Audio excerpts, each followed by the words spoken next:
Podem sentar, irmãos. Dando continuidade à exposição do apóstolo Paulo à igreja de Roma, capítulo 8, versos 1 a 4, por favor. Romanos, capítulo 8.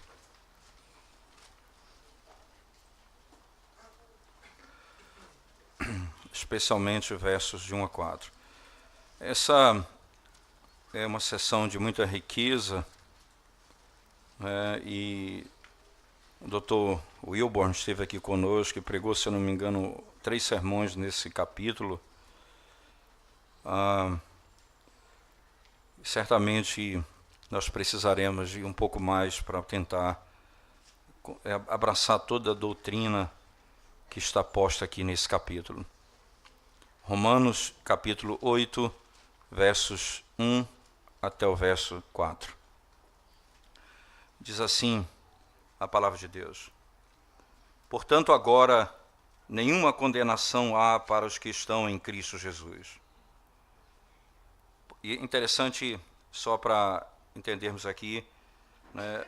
Portanto, agora, nenhuma condenação. A expressão agora, pois, a nossa tradução na nossa Bíblia vai dizer, agora, pois, já nenhuma condenação há para os que estão em Cristo Jesus.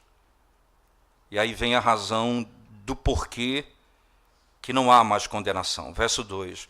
Porque a lei do Espírito da vida, em Cristo Jesus, te livrou da lei do pecado e da morte. E aí a explicação desse porquê é: porquanto o que fora impossível à lei, no que estava enferma pela carne, isso fez Deus, enviando o seu próprio Filho, em semelhança de carne pecaminosa, e no tocante ao pecado, e com efeito condenou Deus na carne o pecado. Qual o propósito? A fim de que o preceito da lei se cumprisse em nós, que não andamos segundo a carne, mas segundo o Espírito. A leitura rápida do texto, não é? Agora, pois, alguma tradução vai colocar, portanto, conectando o capítulo 8 com o que foi dito anteriormente, não há condenação. O verso 2 dá a razão disso, porque a lei do Espírito da vida, não é? E ele vai explicar a razão disso, porquanto o que era impossível, a lei, porque estava enferma pela carne, Deus tornou possível enviando o seu Filho em semelhança de carne pecaminosa. E qual o propósito dessa obra? Qual a finalidade? A fim de que o preceito da lei se cumprisse em nós. A fim de que o preceito da lei se cumprisse em nós. Vamos orar ao Senhor mais uma vez. Senhor, quando abrimos a Tua palavra para ouvirmos a Tua voz, sabendo que a Tua palavra tem um propósito claro, que é trazer salvação aos homens, nós então pedimos ao Senhor humildemente: opera em nós o propósito da Tua palavra. Desvenda, Senhor, nessa noite os nossos olhos, para que a glória do Teu Evangelho se manifeste aos homens, às mulheres, aos jovens, aos adolescentes, às crianças aqui presentes. E haja salvação no nosso meio. É o que pedimos ao Senhor, em nome de Jesus. Amém. Eu não sei quantos de vocês já viram, e certamente a grande maioria já chegou a ver, quando você passa num posto de gasolina e tem uma placa ali sob nova administração. É sempre interessante essa linguagem, sob nova administração. É óbvio que quando alguém coloca uma placa dessa, ele não está dizendo simplesmente que vai manter o padrão que era anterior, porque senão não tem sentido, era só dar sequência ao posto de gasolina. O que ele está propondo é que agora tem uma nova política, tem um novo trato com o público. Por trás dessa expressão existe ali uma uma gama de informações que o leitor já percebe na hora. Porque era sem nenhum interesse alguém chegar e dizer sobre nova administração e você chega lá, a coisa funciona do mesmo jeito. Quando nós lemos a Escritura Sagrada, nós podemos dizer assim que do capítulo 6 em diante do livro da carta de Paulo aos Romanos, ele está sob nova administração. Nós podemos ler que no capítulo 5, o apóstolo Paulo descreve que nós estávamos sob a administração do pecado de Adão, isto é, nós vivíamos sob a condenação de Adão. Nós estávamos mortos nos nossos delitos e pecados. E as nossas obras, elas nos condenavam.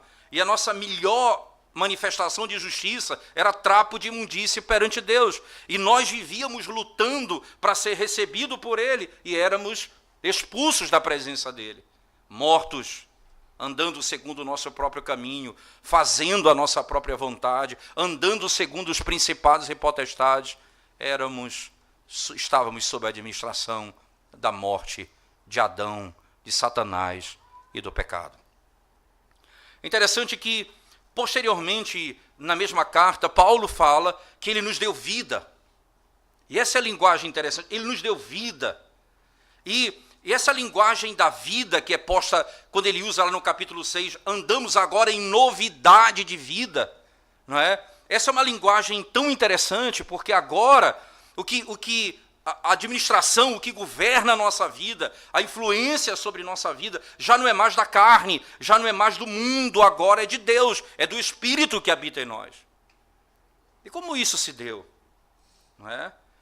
Isso não significa dizer que essa administração nova ela vai conseguir mudar todos os funcionários no mesmo dia, ou que ela vai mudar o maquinário todo 100%, ela vai lidar com o maquinário velho. E se há uma realidade dessa nova administração no Evangelho é que continua trabalhando com um homem velho, que é tendencioso ao pecado, inclinado para o mal, e ele vai trabalhando até o dia em que nós formos plenamente aperfeiçoados, seja na nossa morte, porque no dia da nossa morte nós seremos plenamente aperfeiçoados, ou seja, no dia em que o administrador voltar. A carta começa no capítulo 8, com essa mesma expressão, dizendo, e é importante isso, nenhuma condenação. Interessante que há uma discussão entre os teólogos sobre até onde esse entretanto, portanto, vai, até onde ele vai, qual é o limite do texto que ele está indo. Então, uns vão dizer que ele vai até o capítulo 3, outros dizem que na realidade só trata do capítulo 7. E é estranho você perceber um embate sobre isso, porque nenhuma coisa nem outra precisa ser excluída. Porque veja, irmãos, na realidade, você tem um princípio que vai do capítulo 3, verso 21, até o capítulo 5, verso 11. Interessante porque Cristo leva a culpa dos nossos pecados, de maneira que ele nos liberta da corrupção de toda a nossa natureza, que a primeira transgressão de Adão nos fez herdar, nos permitiu e nos concedeu. E foi trazido sob julgamento. Julgado onde? Na cruz. Cristo foi julgado por essa realidade. Então, por exemplo, você vai para Romanos 5,12, você vai encontrar lá a seguinte linguagem. Por meio de um só homem entrou o pecado, e pelo pecado a morte. Todos nós morremos porque todos nós pecamos nele, entende? O pecado de Adão, como nosso representante, é o pecado de toda a raça humana. Da mesma maneira, é importante entender que essa obra que nos livra da condenação, ela também não apenas nos justifica, mas ela também nos santifica. Esse é um ponto fundamental aqui. Quando, por exemplo, você vai para o texto de Romanos, no capítulo 7, o verso imediatamente anterior, veja lá comigo, por favor, nos últimos 2 versos do capítulo 7 de Romanos, Nós lemos o capítulo 8, de 1 a 4, mas veja o verso 24 e 25, diz assim o texto. Desventurado homem que sou, quem me livrará do corpo desta morte? Graças a Deus por Jesus Cristo, nosso Senhor, de maneira que eu de mim mesmo, com a mente, sou escravo da lei de Deus, mas segundo a carne, da lei do pecado. Graças a Deus por Jesus Cristo. O que é que Paulo está dizendo aqui? Paulo está descrevendo algo que é formoso e belo demais, irmãos. Ele vem no capítulo 7 dizendo que a obra da redenção não exclui a realidade do pecado que ainda permanece em mim e que luta comigo e dentro de mim. E dentro do meu coração se estabelece uma guerra. O que eu quero fazer eu não faço. Então Paulo chega num momento e pergunta: não há esperança para mim, desventurado homem que sou, quem me livrará do corpo desta morte? Ele diz: graças a Deus por Jesus Cristo. Cristo que levou sobre si a condenação, me assegura que mesmo na minha luta contra o pecado, eu estando nele, não há condenação para mim. Não há nenhuma condenação. Interessante, Matthew Henry, comentando esse texto, fala como poucos. E ele diz assim: esse é um privilégio que nós não podemos descrever. É um conforto que pertence a todos que estão em Cristo. Não há nenhuma condenação para eles. Ele diz, ele não disse, não haverá nenhuma acusação contra eles.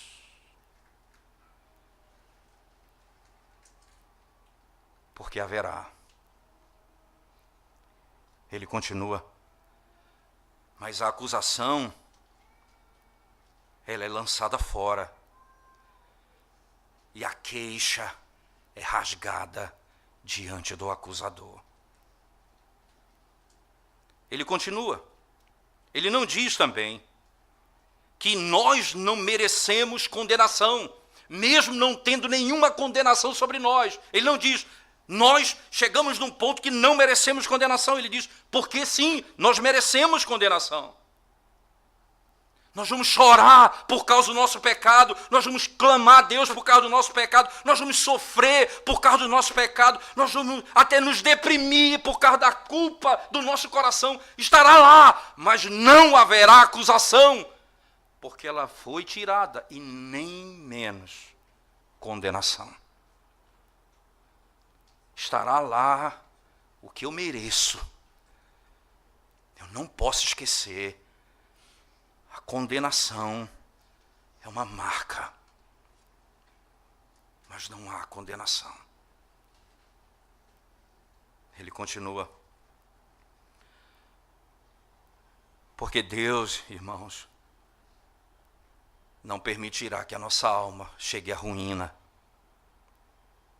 Ele ainda diz, com a declaração de que não há condenação, ele não disse, não haverá cruz, não haverá aflição, não haverá desprazer na aflição. Ele disse, pois isto haverá, mas não haverá condenação. Nós podemos até ser disciplinados pelo Senhor, mas não seremos condenados com o mundo. E isso só é possível por uma coisa: não há nenhuma condenação para os que estão em Cristo Jesus. Só não haverá condenação para os que estão em Cristo Jesus.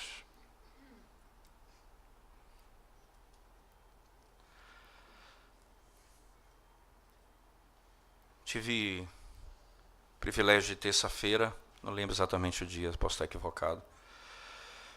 Fui visitar a mãe de um membro da nossa igreja que está bem doente. E um bairro aqui perto da Mangueira. E ela me recebeu, 92 anos de idade, catolicismo romano, pesado. O Senhor tem trabalhado com ela de maneira tão gloriosa. O filho tem ensinado o evangelho a ela e ela tem abandonado as práticas. E na nossa conversa, ela disse com a voz fraca, a minha fé é muito fraca. Perceba, irmãos, a glória dessa declaração, porque o que importa é uma coisa, e eu disse isso a ela. O que vai salvar a senhora não é se a sua fé é forte ou fraca, é em quem a senhora confia. Se a senhora está em Cristo, a sua fé é perfeita, mesmo fraca. Não é a força da sua fé que te salva, é em quem você confia. O texto diz: não haverá condenação, nenhuma condenação, para os que estão em Cristo Jesus. E preste atenção numa coisa, irmãos, a glória do Evangelho, não é? Porque na mesma carta, tudo aquilo que de maneira tão sábia Matthew Henry colocou, eu lembro então das palavras do mesmo apóstolo, no capítulo 8, quando ele diz, nas suas palavras a partir do verso 31, quando ele fala: que diremos, pois, à vista destas coisas? Se Deus é por nós, quem será contra nós? Aquele que não poupou seu próprio filho, antes por todos nós o entregou, porventura não nos dará graciosamente com ele todas as coisas? Quem intentará acusação contra os eleitos de Deus? É Deus quem os justifica. Quem os condenará?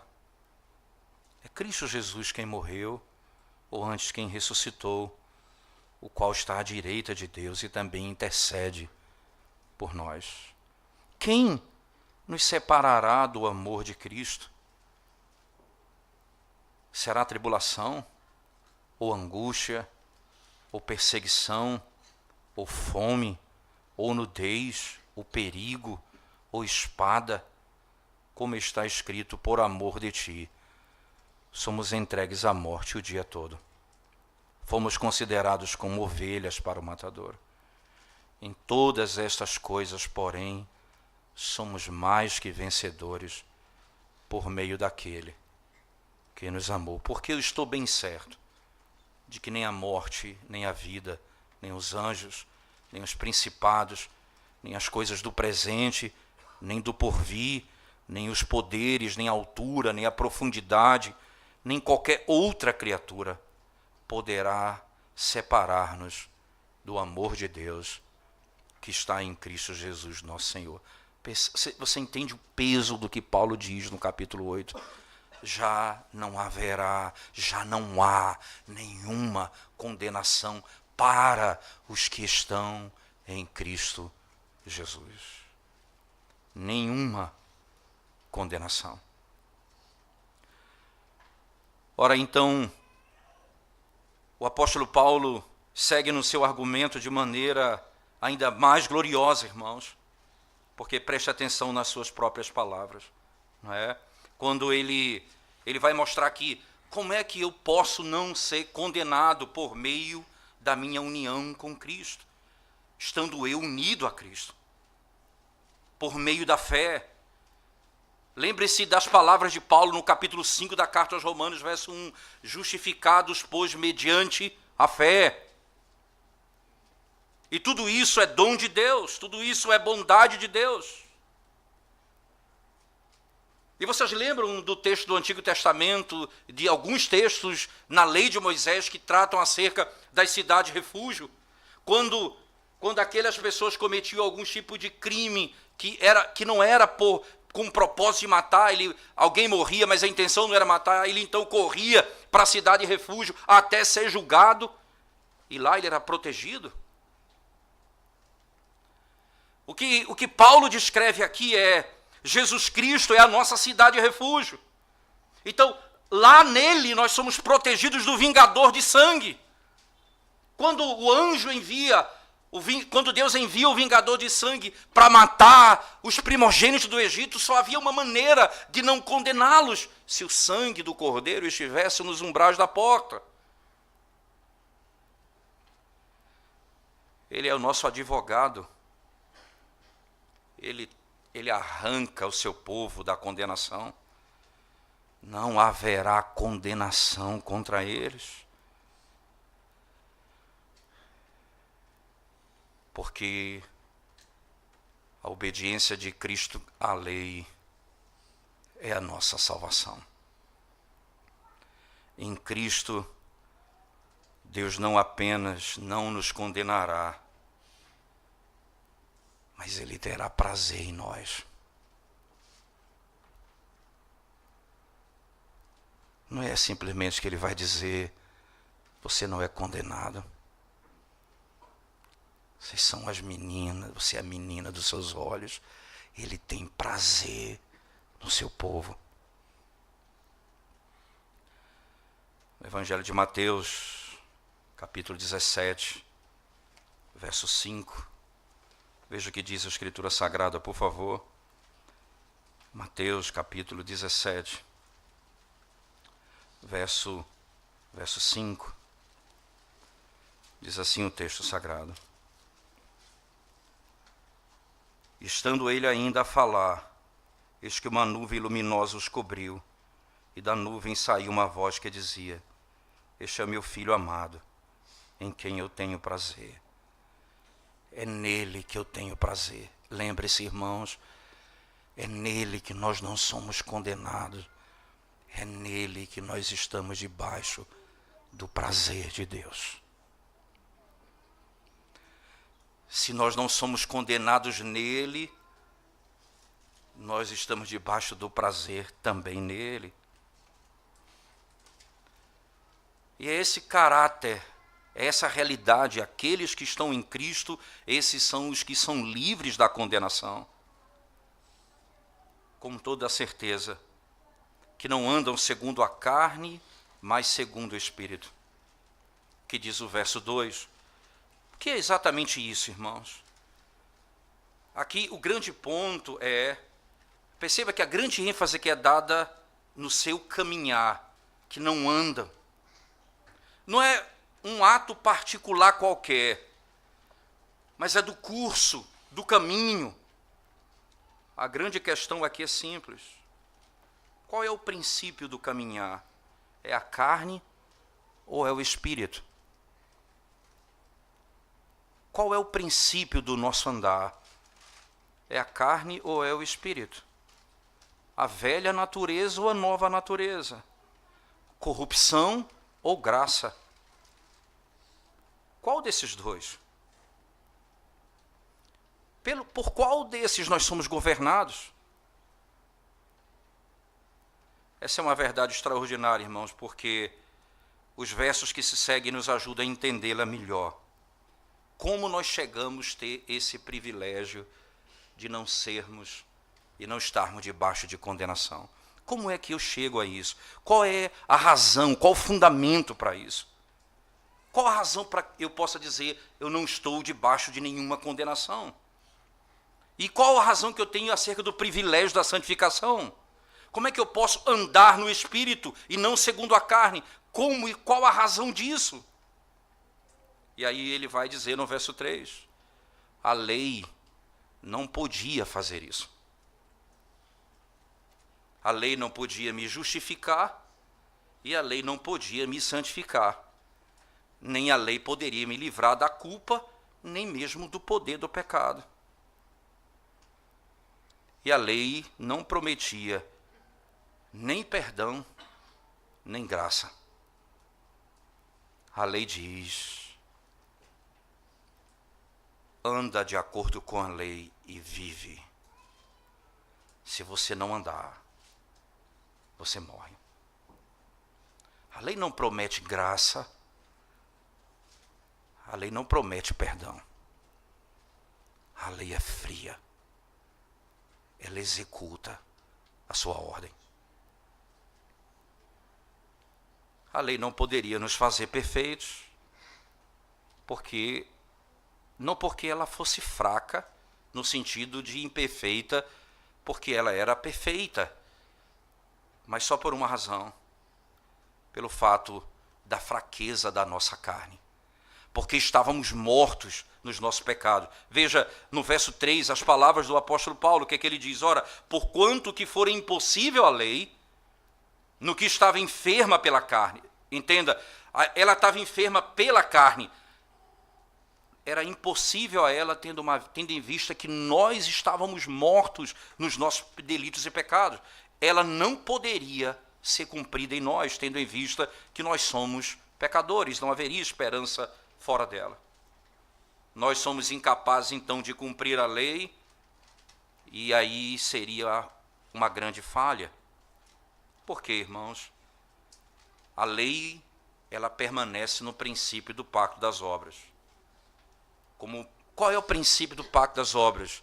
O que Deus disse a Adão no Éden: não coma do fruto dessa árvore, porque se comeres, certamente morrerás. Perceba, a ordem era clara: não coma. E qual o princípio claro? Se comer, vai morrer certamente.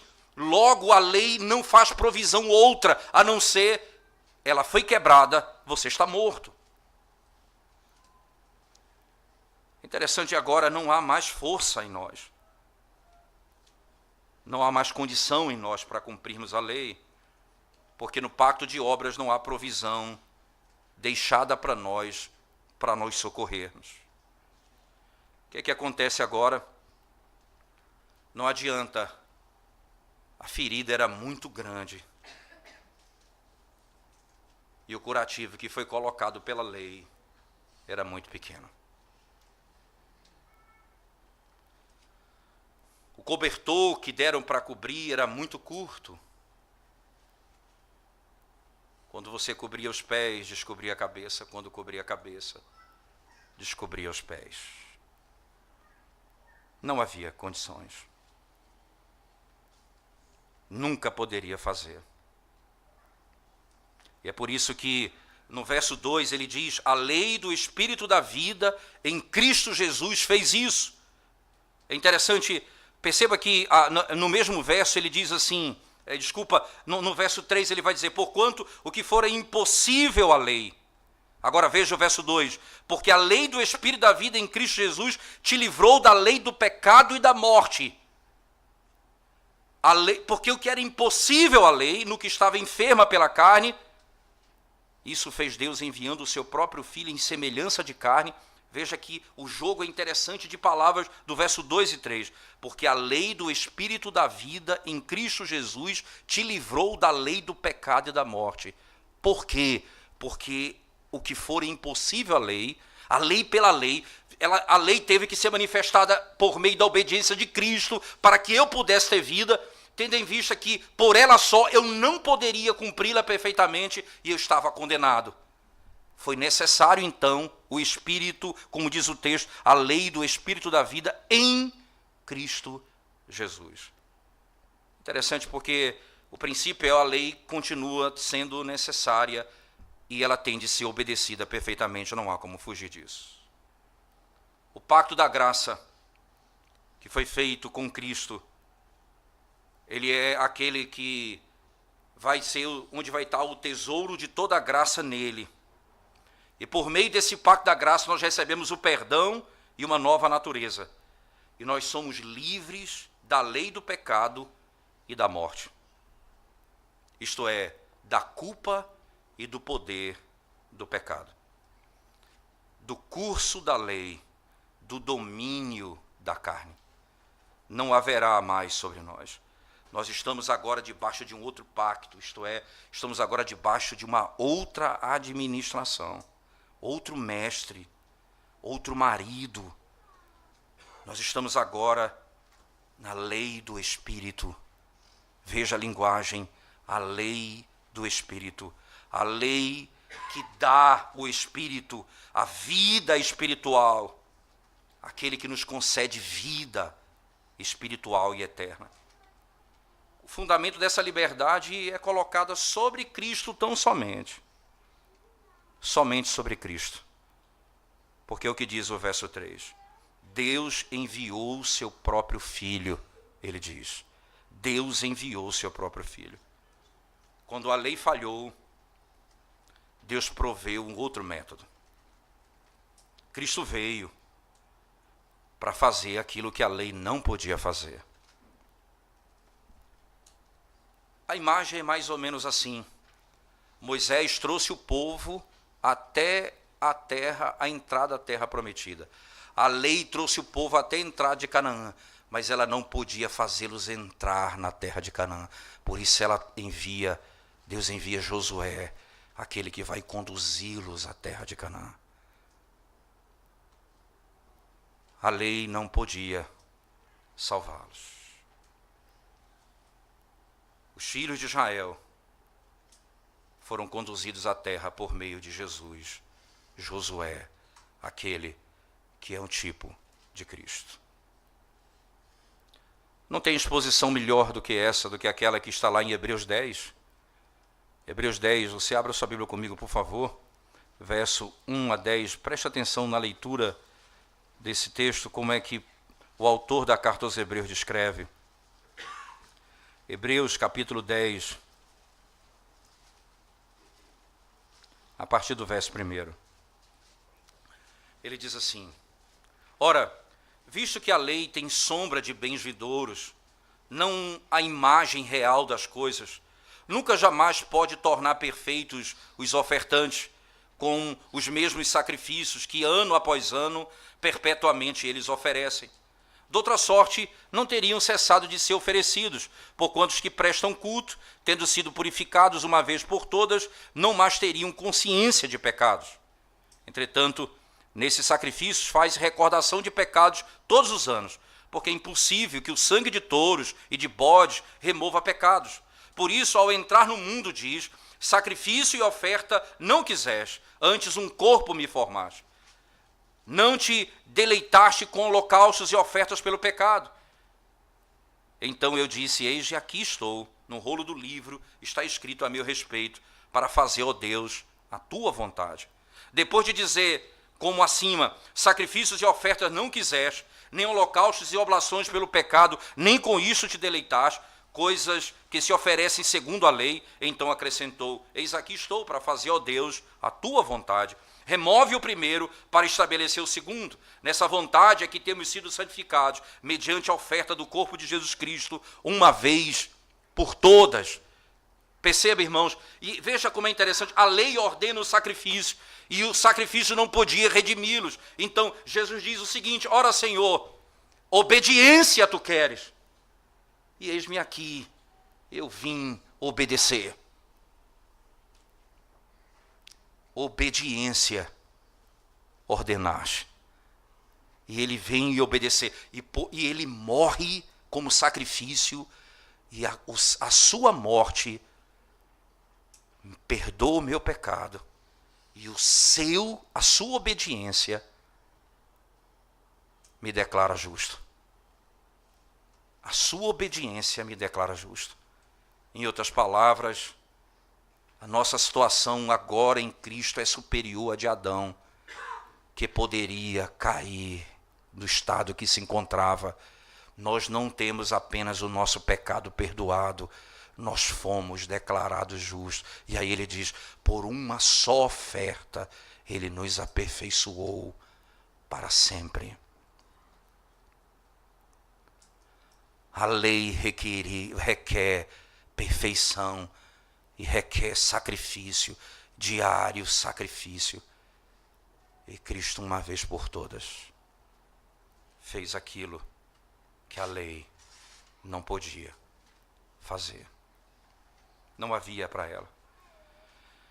Para deixar claro a ideia do que está sendo dito aqui, irmãos, muito claro, você pode ter certeza que na linguagem do apóstolo Paulo, lá na carta aos Hebreus, na carta específica de Romanos, voltando lá para Romanos no capítulo 8, veja como ele descreve Jesus Cristo. Entenda, Hebreus descreve Cristo como ele vindo dizendo, Senhor, sacrifício não queres, então eis aqui para fazer a tua vontade. Agora em Romanos 8, veja como ele é descrito no texto, na sua chegada.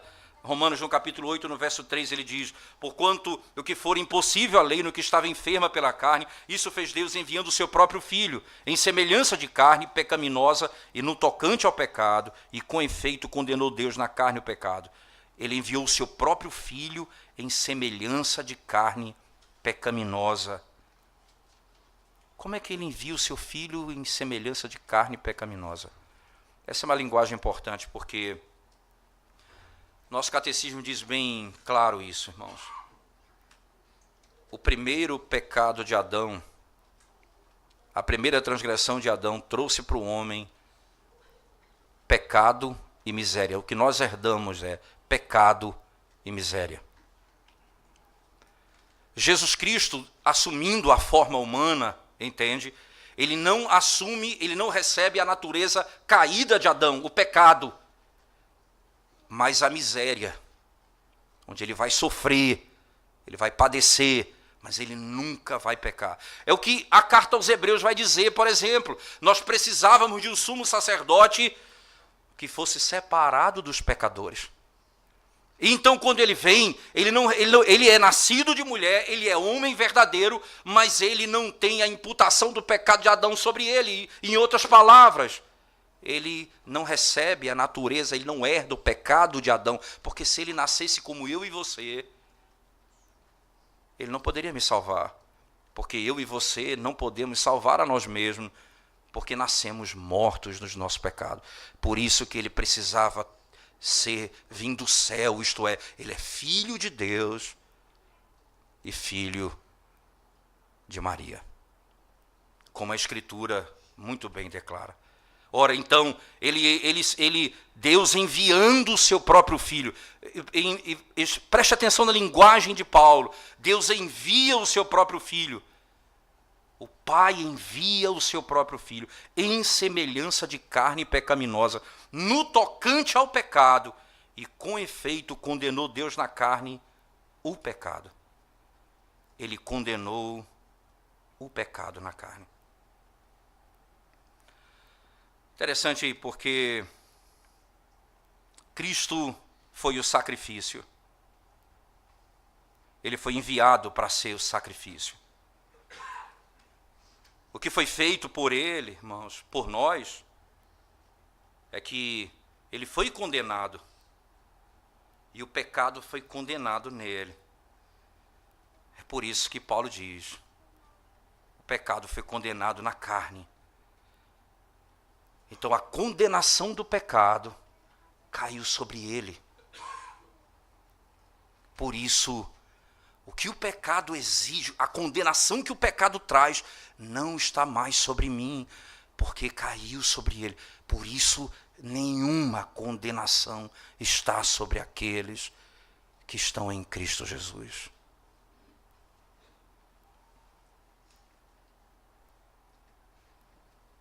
Interessante porque Deus ali mostrou o quanto ele odeia o pecado.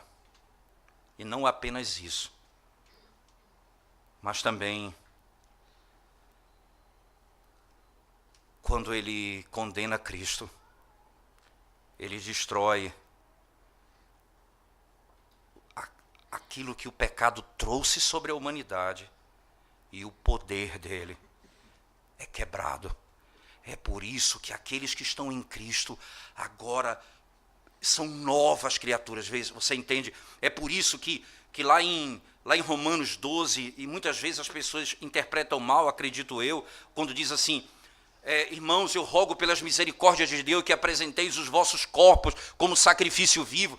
Paulo ali não está fazendo nenhuma comparação entre alguém que está vivo e alguém que está morto, no sentido sepultado, sem vida terrena. Paulo está dizendo, porque a linguagem paulina é, agora nós vivemos em novidade de vida. Nós que estávamos mortos, agora nós vivemos. E agora, como vivos, nós apresentamos os nossos corpos a Deus. E agora nós temos condições de fazê-lo.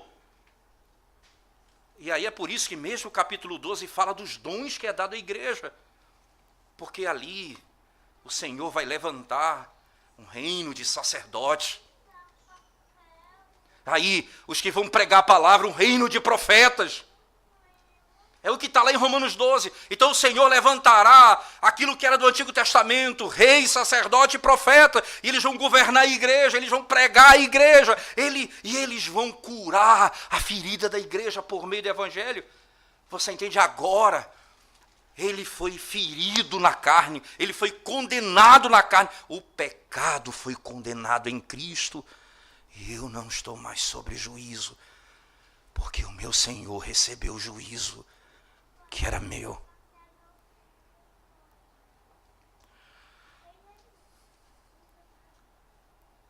Ele é condenado. E aquele que é condenado, aquele que foi condenado ao pecado, não pode mais me governar. Testemunho do pecado é vazio. A autoridade dele, nula. Por isso Paulo diz, quem nos acusará?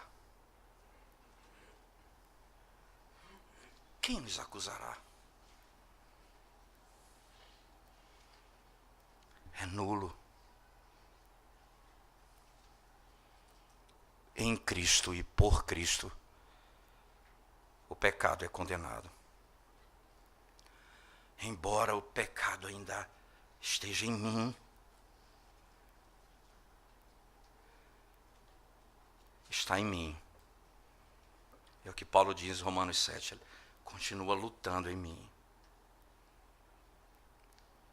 Mas graças a Deus, por Jesus Cristo. Quando ele foi condenado, o pecado foi condenado na carne de Cristo. Foi condenado na natureza humana. Dessa maneira, a salvação para os pecadores se tornou realidade. E qual o efeito mais extraordinário sobre nós? É o verso 4. Para que a justiça da lei possa ser cumprida em nós. Lembre-se, irmãos, todos nós precisamos cumprir a lei perfeitamente para ser salvo. Cristo cumpriu a lei. Foi condenado pelos meus pecados. Recebeu a condenação que era minha. E a justiça da lei. Veja a linguagem paulina. A justiça da lei foi cumprida em nós.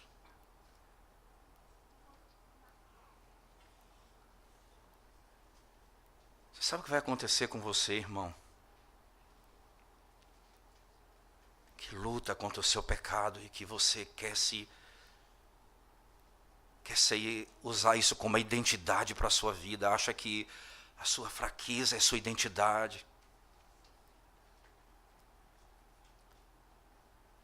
E você acredita que não haverá esperança para você? Acontece o contrário, e aqui eu preciso lhe dizer isso como esperança do Evangelho. Preste atenção nisso. No capítulo 26 do livro de Gênesis é dito sobre Abraão o seguinte: Abraão guardou toda a lei, os mandamentos e os juízos de Deus. Abraão já havia morrido há algum tempo, e a Bíblia descreve os seus pecados, que não são poucos. Mas o que é dito dele no capítulo 26 é assombroso. Ele guardou toda a lei de Deus. É dito sobre Davi na primeiro livro dos Reis, na oração de Salomão. Como meu pai, que guardou toda a tua lei. Como ele guardou toda a lei? Por uma razão. A justiça da lei foi cumprida em nós, em Cristo Jesus. E nós somos contados como perfeitos diante de Deus.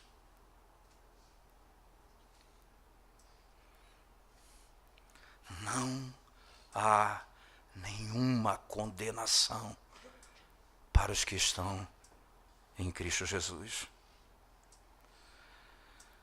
Quando, pelo Espírito da lei e do amor,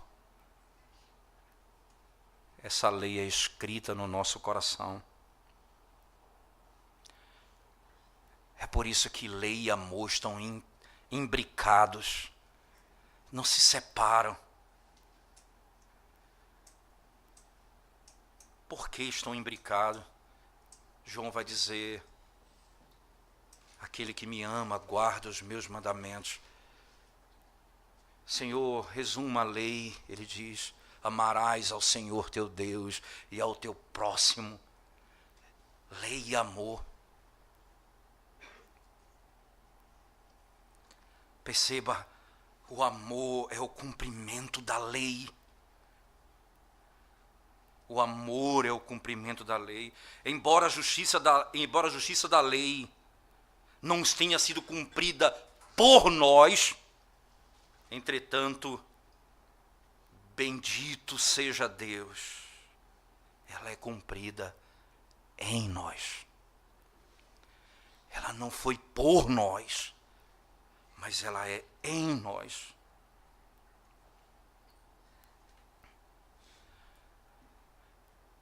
E aí, irmãos, isso será encontrado em todo verdadeiro crente que tenha intenção no coração de fazer a vontade de Deus, como Paulo. O bem que eu quero, eu desejo, Senhor, ser perfeito. Eu desejo não pecar, eu desejo te agradar, mas em mim habita uma lei.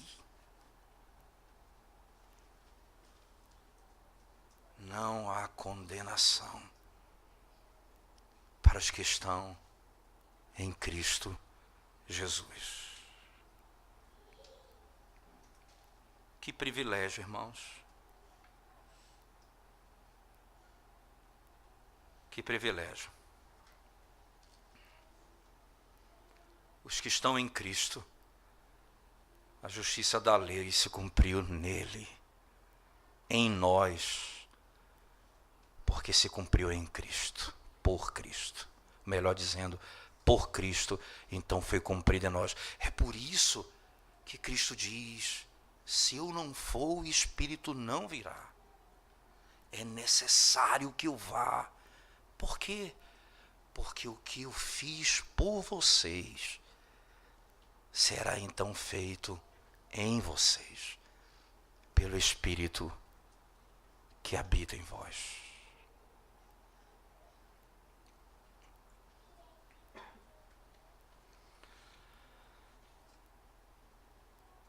Mas a lei vai ser cumprida. E aí eu preciso me dirigir a você que não tem Cristo essa noite. A lei, ela vai ser cumprida. Preste atenção no que eu vou lhe dizer. Ela precisa, porque se não for cumprida, Deus deixa de ser Deus. Se a justiça não for satisfeita, Ele deixa de ser Deus. A sua natureza é afetada. E Ele envia o seu próprio Filho para satisfazer a sua justiça e cumprir o seu grande propósito em salvar o seu povo. Agora veja,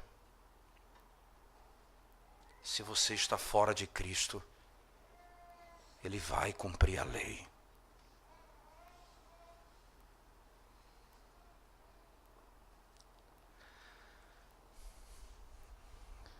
E será para a tua ruína eterna. Porque a lei exige condenação.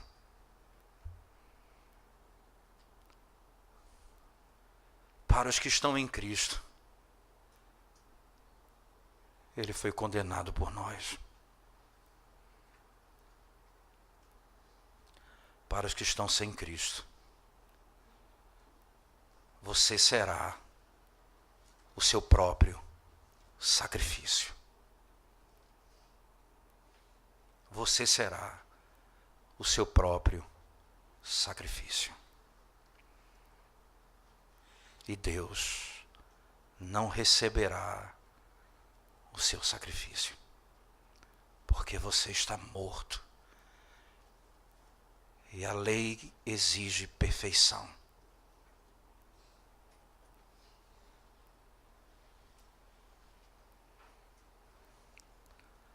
Corra para Cristo. Você descobriu que você cometeu um crime. E o vingador vem executar você. Eu estou dizendo para você agora, foge para a cidade de refúgio. Corre para Cristo agora. Porque lá você vai encontrar proteção e salvação.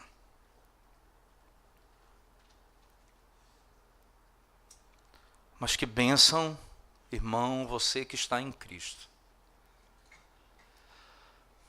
São muitas as tuas lutas, eu sei. Porque eu conheço o meu próprio coração.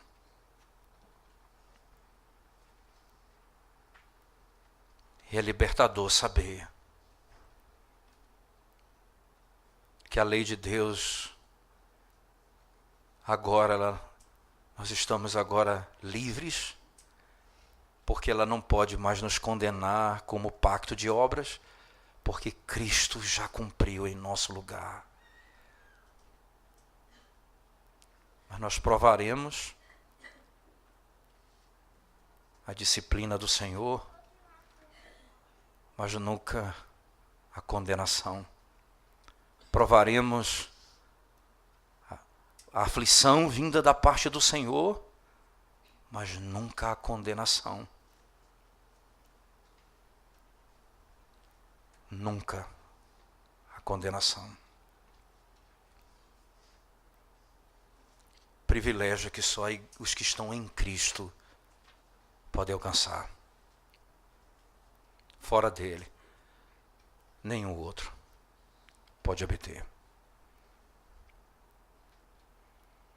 Por outro lado, estando você em Cristo Jesus, andando em santidade de vida, deveria ser a tua realidade como crente. Ora, irmãos, nós andamos no Espírito, não na carne, segundo o Espírito, não segundo a carne. Nós precisamos fazer morrer a cada dia em nós a nossa natureza terrena, as nossas paixões pecaminosas.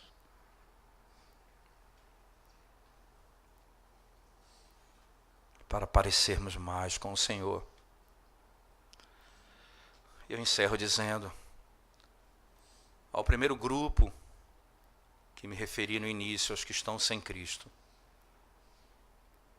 a tua relação com a lei de Deus é como um réu diante de um tribunal.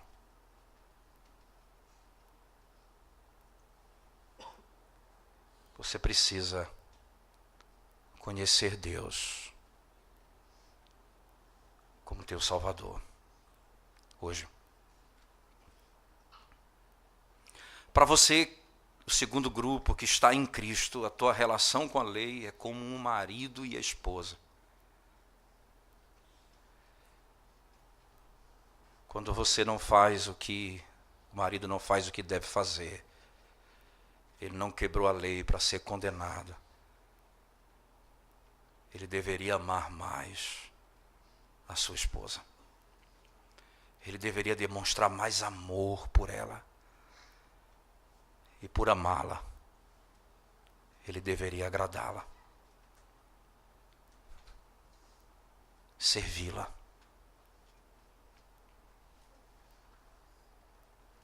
É assim que nos relacionamos com a lei, ou como réus,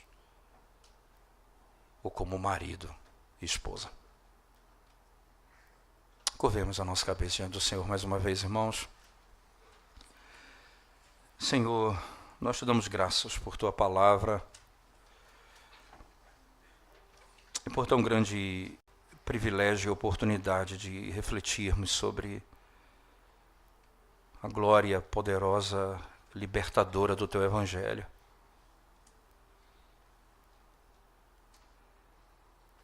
Ah, Senhor, quando essas palavras soam e ressoam na nossa alma, agora, pois, já não há condenação.